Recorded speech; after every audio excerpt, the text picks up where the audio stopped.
31. Antes de entrar al mismo, quiero hacer una introducción. Ustedes saben que se han usado desde el método científico eh, muchos experimentos con ratones. Millones y millones, que creo 111 millones cada año. Porque son animalitos muy inteligentes. Y solo quiero mencionar hoy dos experimentos. Uno, en el que se usaron los mejores ejemplares, 6, en un ambiente controlado, desde luego, por eso es científico, para poderse reproducir, y los colocaron en una estancia sin alimento. Y luego colocaron unos conductos por los cuales tenían que atravesar y luego nadar buceando para llegar a otro lugar donde había todo el alimento suficiente. Y ustedes dirán, bueno, ¿cuál era la finalidad? Bueno, este era un experimento social que consistía en esto. Si bien estaban cómodos en el área de estar, en la estancia, los animalitos empezaron a padecer hambre porque no había lugar, pero pues como estaba el conducto, pues empezaron a explorar algunos, y más bien todos, empezaron a seguirse unos a los otros, atravesando la parte que tenían que bucear nadando y llegando a la otra parte donde estaba la comida. Cuando entendieron cómo estaba el ambiente, todos los ratones empezaron a hacer lo mismo. Pero para estar cómodos regresaban con el alimento en la boca y regresaban a la estancia. Ya habían aprendido cómo obtener el alimento. Pero pasaron a un segundo momento. En un segundo momento empezaron a modificar su conducta. Y algunos empezaron a ir por la comida, pero al regresar había unos agresivos que les arrebataban la comida. Les empezaban a arrebatar la comida y empezaban a pelear. Todos empezaban a pelear y se empezó a crear una jerarquía. Noten esto, jerarquía. Aparecieron 4 tipos de jerarquías. Con los pleitos aparecieron los ratones trabajadores, que eran los que iban, traían el alimento, regresaban y se los quitaban otros. Esa era la jerarquía de los explotadores. Entonces teníamos a los trabajadores y luego a los explotadores. Pero había un tercer grupo, el grupo de los independientes, porque esos iban por su comida, regresaban y nadie los podía tocar, no podían con ellos. Y ellos no explotaban a otros, pero tampoco eran explotados. Y comían su propia comida. Y finalmente el último grupo era el grupo de los marginados. Porque esos ni eran trabajadores, ni eran explotadores, ni eran independientes. Y solo comían las migajas que le dejaban todos los demás. Estos hicieron el experimento muchas veces. Ahora, se modificó el experimento de tal manera que hicieron con el mismo número de ratones, con 6 o ratas, escogieron a puros explotadores, los que eran dominantes y nada más recibían la comida de los demás. Y los pusieron a hacer el mismo experimento, dicen, para ver si se modificaba la conducta, pero el resultado fue exactamente el mismo. Apareció el grupo de trabajadores, el grupo de explotadores, el grupo de los independientes y el grupo de los marginados. Y eran todos puros explotadores. Hicieron lo mismo con los otros 6 que eran puramente trabajadores. Y aparecieron nuevamente las mismas 4 jerarquías. Lo mismo hicieron con el grupo de los explotados. Dijeron, bueno, pues estos los trabajadores van a ser lo mismo, pues todos son trabajadores, pues todos van a trabajar y no van a pelear, pero no, volvieron a aparecer las mismas cuatro jerarquías, los explotadores, los trabajadores, los independientes y los marginados. Y luego de el último grupo de los marginados tomaron 6 ratas de grupos puramente marginados y el resultado fue también el mismo. Aparecieron nuevos explotadores, nuevos trabajadores, nuevos independientes y nuevos marginados. Está interesante, ¿verdad? Cualquiera diría, bueno, pero nosotros no somos ratones. Bueno, ha habido muchos más experimentos, mucho más complejos, en especial uno que se llama el universo 25. ¿En qué consiste el universo 25? Bueno, es básicamente porque ya había hecho 24 experimentos anteriores y este era el número 25, pero ¿por qué es importante? Es un experimento tan importante que de él se habla aún hoy en día, fue hecho en 1968. ¿En qué consistió? No se lo voy a decir exactamente, pero ustedes lo pueden ver en el internet, es muy interesante, es aterrador además, es, diríamos en términos humanos, apocalíptico, porque se, se puso un universo ideal para ratones,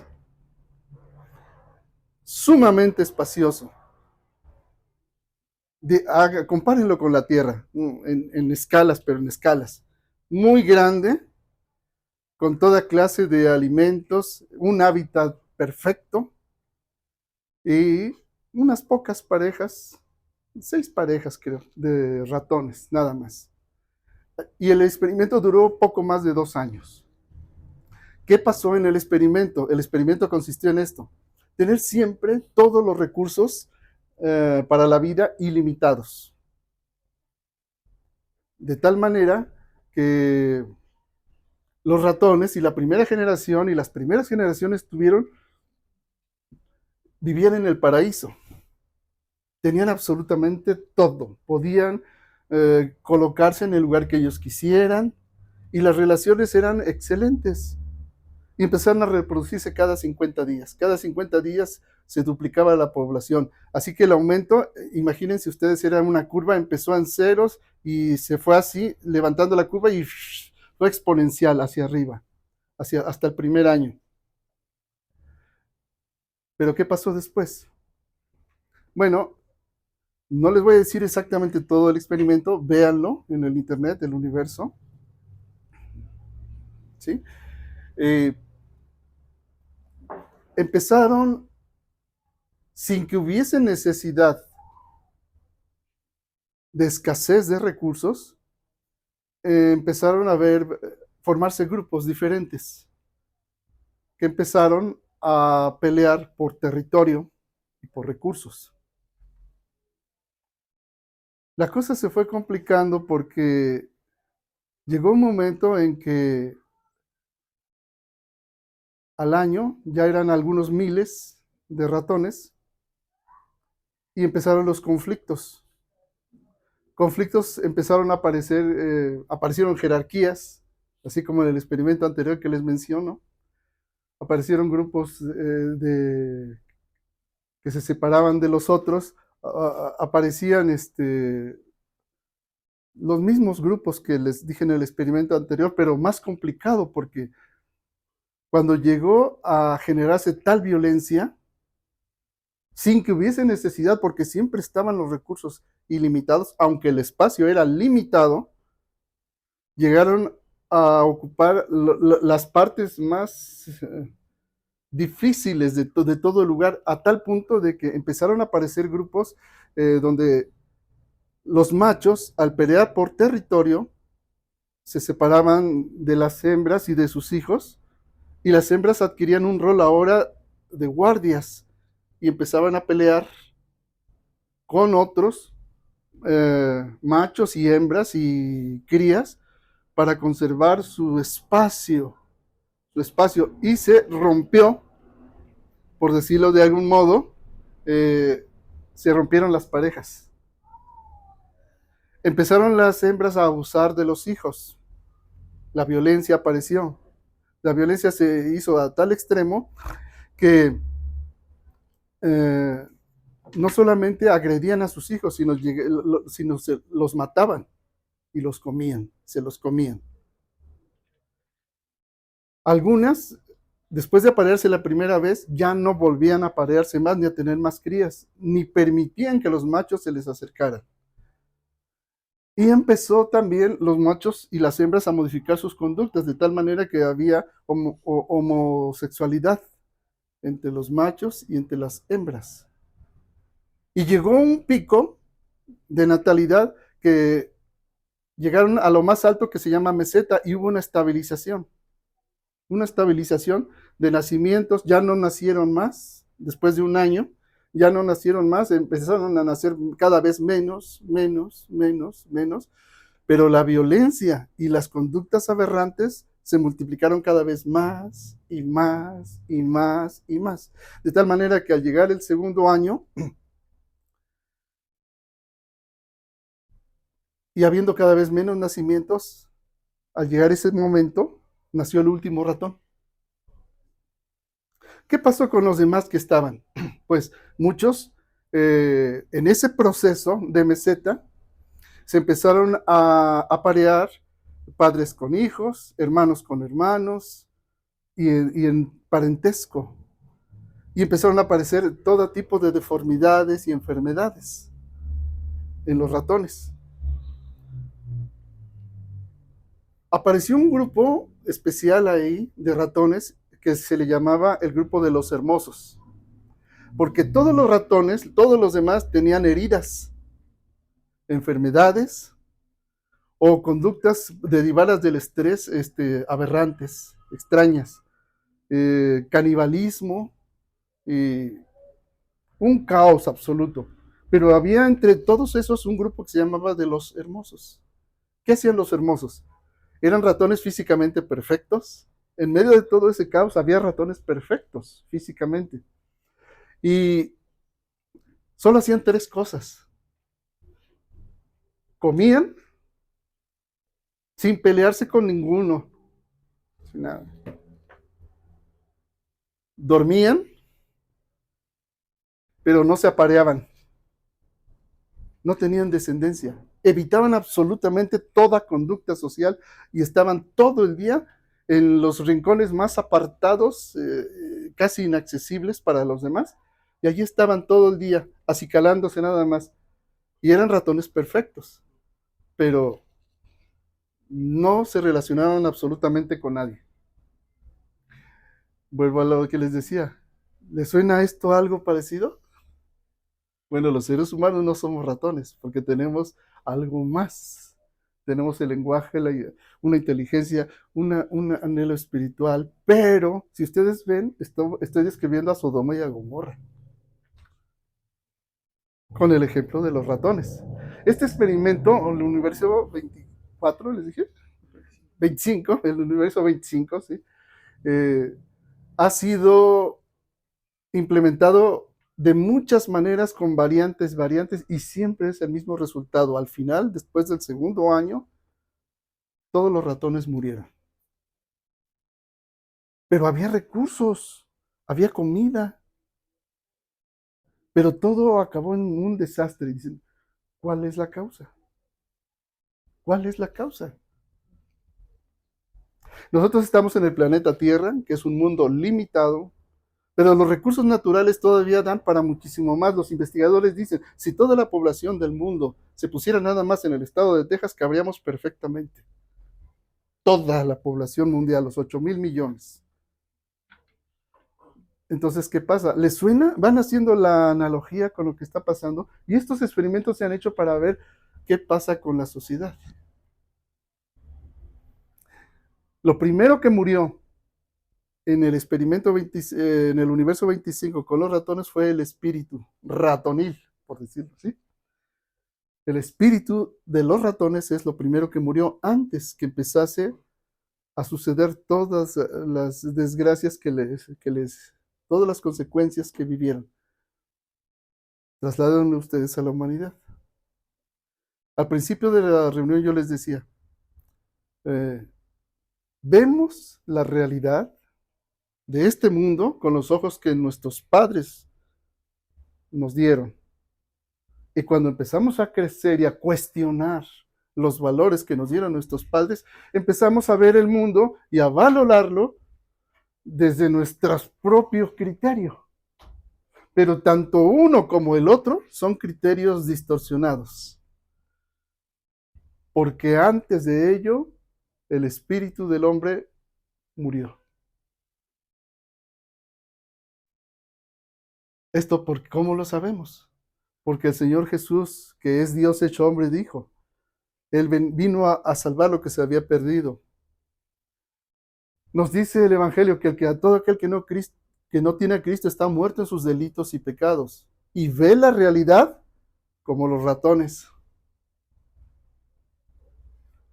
Porque no hubo un ratón superior en esos experimentos que tuviera una puerta estrecha o una vía de salida que hiciese ver a los demás ratones que había un modo de salir de ese universo 25 que está controlado por un ser más inteligente al cual ellos jamás podrían vencer, el hombre. Aquí es donde entro al Salmo 91, para que vayamos viendo y entendiendo la realidad de lo que Dios nos dice y nos quitemos de nosotros una mente ratonil. Estoy haciendo una analogía. Y dejamos de pensar y ver la realidad como nos la ha impuesto el príncipe de este mundo, que en el ejemplo anterior es el científico que controla ese universo 25. ¿Quién es el príncipe de este mundo conforme a lo que Dios nos ha dicho? Satanás. Entonces, vamos a ver a través del Salmo 91 la realidad, nuestra realidad, a través de los ojos de Dios. ¿Sí? Dice el Salmo 91. El que habita al abrigo del Altísimo morará bajo la sombra del Omnipotente. Recuerden, los salmos están escritos, en este caso, en la lengua hebrea, no había vocales, no había signos de puntuación. ¿Sí? No es como lo estamos leyendo ahora en nuestras Biblias, que el idioma ha evolucionado tanto que podemos separar claramente una idea de otra idea. Incluso las emociones se pueden expresar con los signos ortográficos. Y dicho sea de paso, chicos, aprendan a escribir. Porque así es como el que escribe bien sabe transmitir perfectamente estados de ánimo, emociones, y no pongan, está bien, pongan emoticones si quieren, pero aprendan a escribir correctamente el idioma, hermanos, porque una de las formas de agredirnos para que no seamos más inteligentes es que no sepamos escribir, ¿sí? Para destruirnos. Estamos como involucionando en el lenguaje. En lugar de llegar a la expresión de Miguel de Cervantes, el siglo de oro, del español, que podemos expresar una realidad de 1000 maneras, con muchas palabras, ahora se está reduciendo a 200 caracteres y con dibujito, y nos están haciendo más tontos. Bueno, eso fue de paso, no es, pero es una recomendación. ¿Sí? Entonces, en hebreo solo se escribe, no hay vocales, no hay signos ortográficos, ¿sí? Entonces, lo que hacen los traductores es una interpretación de la palabra. Así que podemos ponerla en pasado, presente o futuro, dependiendo de todo el contexto. Y entonces vamos a ir analizando este salmo con dos versiones. Ya les dije, la primera es de la Reina Valera, pero voy a ir diciéndoles otra también que yo sé. Dice, el que habita al abrigo del Altísimo morará bajo la sombra del Omnipotente. Otra traducción dice, tú que habitas al amparo del Altísimo, que vives a la sombra del Omnipotente, y eso es válido, ¿sí? Y ven que ya no está en futuro, sino está en presente. Dice, Di al Señor, refugio mío, alcázar mío, Dios mío, en ti confío. Aquí dice la Reina Valera, diré yo a Jehová, esperanza mía y castillo mío, mi Dios, en quien confiaré. En este universo, llamémosle universo 21, porque estamos en el siglo 21, haciendo la analogía con el experimento. En el universo 21, el que habita al amparo del Altísimo vive bajo la sombra del Todopoderoso. Ese que habita al amparo del Altísimo no es el que cree solamente, es el que está en su presencia. El que está en su presencia. Entonces tenemos lo primero que nos dice el Señor es que el que está en su presencia, y eso es de una manera constante, dice, mora bajo la sombra del Todopoderoso. Morar es habitar de manera permanente, ininterrumpida. Eso solo es para los que hemos nacido de nuevo. El que no ha nacido de nuevo puede creer en Dios, pero no habita, no mora bajo la sombra del Todopoderoso porque no está el Espíritu de Dios en él. ¿Sí? Dice, di a Jehová, esperanza mía y castillo mío, Dios mío, confío en ti. Él te libra del lazo del cazador que busca destruirte. Por la revelación de la palabra sabemos quién es el cazador en este universo 21. Es Satanás. ¿Qué le dijo Satanás en Génesis? ¿Qué se le dijo a Satanás en Génesis? Comerás polvo todos los días de tu vida. Si nosotros entendemos correctamente las escrituras, vemos que Satanás se alimenta de la vida de los seres humanos. ¿Cómo? Aquí hay muchas cosas, hermanos, que podemos pensar. Las religiones paganas, como por ejemplo los griegos y romanos, dicen, ¿de qué viven los dioses? Y hablando de los dioses que sabemos que son demonios, dice, de néctar y ambrosía, que está en el éter. Ustedes vean las cadenas alimenticias. El mundo mineral, bueno, ese es uno. Decimos que no está vivo.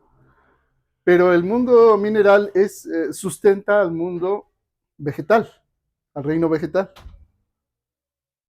Y el reino vegetal sustenta al reino animal.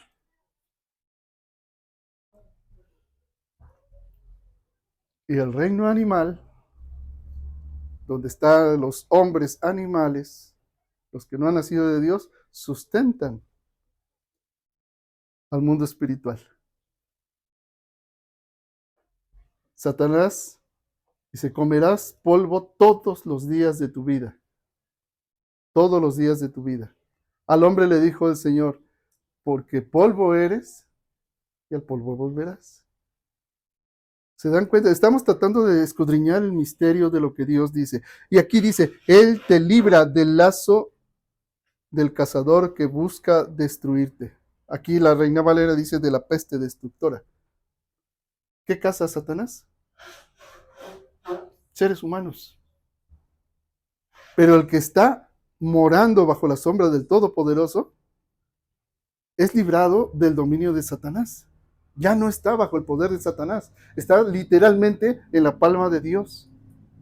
Porque mora bajo la sombra del Todopoderoso, dice. Con sus plumas te cubrirá. Y debajo de sus alas estarás seguro. Otra traducción dice, te cubrirá con sus alas y será su plumaje tu escudo y tu refugio. Dice, escudo y adarga es su verdad. No temerás el terror nocturno, ni saeta que vuele de día, ni pestilencia que ande en oscuridad, ni mortandad que en medio del día destruya. La otra traducción que les digo, para que se enriquezca, dice, no temerás los terrores de la noche, ni la flecha disparada de día, ni la peste que se desliza en las tinieblas, ni la epidemia que devasta a mediodía. Las tinieblas, el caos, el terror corresponden al que controla este universo.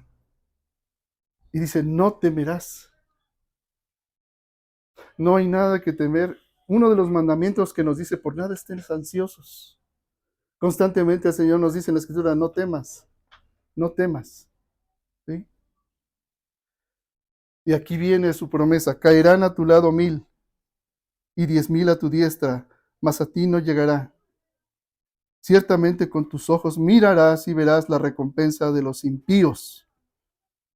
La otra traducción dice, caerán a tu izquierda 1000, 10,000 a tu derecha, a ti no te alcanzará. Tan solo abre tus ojos y verás el castigo de los impíos. Nuevamente aquí hay una advertencia seria, porque ustedes ya lo saben, pero lo tengo que repetir siempre, debo insistir. El impío es aquel que habiendo morado en algún tiempo bajo la sombra del Todopoderoso y habiendo conocido y siendo iluminado y experimentado los poderes del siglo venidero, en este caso el don del Espíritu Santo, no hace lo que sabe que tiene que hacer. No lo hace. Entonces se vuelve un impío. El impío no puede ver que a su izquierda caigan 1000 y 10,000 a su derecha, aunque crea en Dios, porque no hace lo que Dios le pide. Dice, ahora, del que está en el camino, dice, porque has puesto a Jehová, que es mi esperanza, al Altísimo por tu habitación. No te sobrevendrá mal, ni plaga tocará tu morada.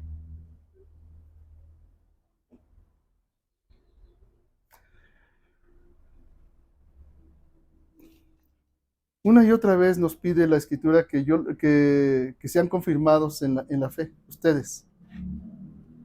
¿Cómo nos confirma en la fe? El aliento de sus promesas, el aliento de su palabra. Dice, ¿por qué has puesto a Jehová,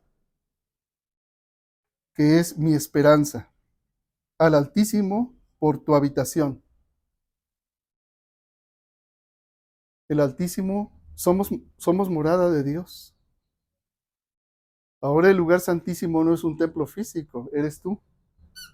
Y tú eres piedra viva de ese templo, porque el Altísimo habita en ti y tú habitas en el Altísimo.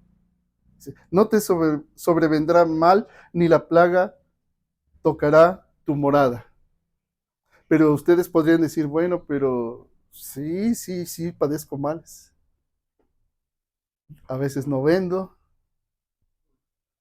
a veces no me pagan, a veces no hay trabajo, a veces me enfermo. Pero aquí me dice, no te sobrevendrá mal, ni la plaga tocará a tu morada. Miren, hermanos, aquí tenemos que entender, cuando llegamos a Dios, ¿qué dice del bautismo? No nos quita las inmundicias de la carne. ¿Qué es la inmundicia de la carne? La contaminación por el pecado. Porque en nosotros no habita el bien. No habita el bien en nosotros. Estamos en una naturaleza caída. Entonces, cuando aquí dice, no te sobrevendrá ningún mal ni la plaga tocará a tu morada, está hablando de que el que está en Cristo, el maligno no le toca. No puede tocar a tu espíritu. No lo puede hacer. Porque tú ya estás en una nueva naturaleza y eres una semilla que está muriendo, porque tu cuerpo va a morir. Pero el Señor dijo claramente que si el grano de trigo no muere, solo quedará, pero si muere, en abundancia dará fruto eterno, que no morirá. Así que el mal que está hablando aquí no es el que corresponde a las aflicciones de este mundo, porque en este mundo tendremos aflicción. y tiene que morir este grano, este cuerpo, y padece, y en el alma padecemos, pero el espíritu vive por estar en gracia de Dios. ¿Se dan cuenta? Pero muchas personas dicen de esto: reclama tus promesas y dile a Dios, dice aquí tu palabra que no te sobrevendrá plaga que toque a tu morada. Y tú, como tú lo dijiste, sáname. Y como tú le dijiste, hazme rico. Y como tú lo dijiste, que me salga bien este negocio. No, porque están cayendo en la soberbia. Y no han entendido nada. No han entendido lo que el Señor está diciendo aquí. Habla un lenguaje espiritual. Y dice: pues a sus ángeles mandará acerca de ti que te guarden en todos tus caminos. La otra traducción dice: porque a sus ángeles ha dado la orden de protegerte en todos tus caminos. Los ángeles, conforme a la Escritura, son ministros puestos a favor de los que seremos herederos de la salvación. No vemos el mundo espiritual, pero Dios, que sí lo ve, pues manda a sus ángeles a protegernos. Como les decíamos, ahorita mismo en la reunión que estamos, seguramente hay una muralla de ángeles alrededor para que Satanás pues no nos aplaste con un meteorito, con un camión que venga y se estrelle, o con una bomba, o con un loco servidor de él que venga y nos dispare. ¿Sí? Y esto es verdad. Esto es verdad. Dice: las manos te llevarán para que tu pie no tropiece en piedra. Sobre el león y el áspid pisarás, hollarás al cachorro del león y al dragón, dice. La otra traducción dice: sobre sus manos te llevarán para que no tropiece tu pie en alguna piedra. Caminarás sobre áspides y víboras, pisotearás leones y dragones. ¿Sí? Ahora, ¿qué es el áspid? Es la serpiente. ¿Qué es el dragón? El diablo y Satanás. Dice: por cuanto en mí ha puesto su amor, yo también lo libraré. Le pondré en alto por cuanto ha conocido mi nombre. Me invocará y yo le responderé. Dice. La otra traducción dice: pues se ha puesto junto a mí, lo libraré, lo protegeré, pues conoce mi nombre.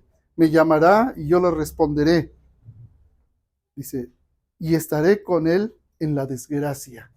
Fíjense esa palabra, desgracia. La Reina Valera lo dice diferente, dice: con él estaré yo en la angustia. Entonces, entendemos que mientras estamos en este universo 21 hay desgracias y hay angustia. No nos dice que no la vamos a padecer. Atrás nos dijo que no te sobrevendrá mal, verso 10, ni la plaga llegará a tu morada. Pero aquí en el verso 15 dice: con él estaré yo en la angustia. La otra traducción dice: y estaré con él en la desgracia. Pareciera contradictorio, pero sí, como ya les expliqué, no lo es. Somos una semilla plantada por Dios que en este mundo está muriendo,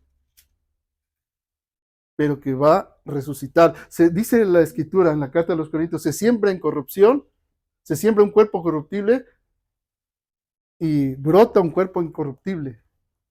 Se siembra en debilidad y se cosecha en inmortalidad. Estamos entendiendo la realidad conforme Dios nos la hace ver, ¿verdad? ¿Sí? Dice: así que estaré con él en la angustia, o estaré con él en la desgracia. Vamos a vivir el día malo. Vamos a tener desgracias. ¿Sí? Dice: lo libraré y le glorificaré. Lo saciaré de larga vida y le mostraré mi salvación. Y la otra traducción dice: me llamará, yo le responderé y estaré con él en la desgracia. Lo saciaré de largos días y le haré ver mi salvación. Ahora, en este universo 21 en que estamos, permanece con nosotros la esperanza de la promesa. Dice: con él estaré en la desgracia, lo libraré y le glorificaré, lo saciaré de larga vida ¿Cuál es esa larga vida? La vida eterna, que ya está en nosotros. Dice, y le haré ver mi salvación. Yeshua, Jesús. Él es nuestra salvación. Acuérdate de Jesucristo, resucitado de entre los muertos. Trae al corazón, eso es acordarse. Trae al corazón. Y ya hemos visto la salvación. Y aunque todavía no se ha manifestado porque somos salvos en esperanza, en medio de la desgracia, de las pruebas y de este universo 21, en el que gobierna el príncipe de este mundo, nosotros hallamos la puerta estrecha. El experimento de los ratones del universo 25 no tenían una puerta donde salir de ese control científico que pudiera decir, soy libre. Pero en este universo 21, que es la Tierra, y en el siglo 21, hemos tenido la inconmensurable gracia de ser salvos, porque hallamos la puerta estrecha. Así que no somos deudores de la carne para vivir conforme a la carne. Somos hijos. Y si hijos, también herederos, coherederos con Cristo, herederos de Dios. Gloria a Dios. Esta es la reflexión de hoy, hermanos. Así que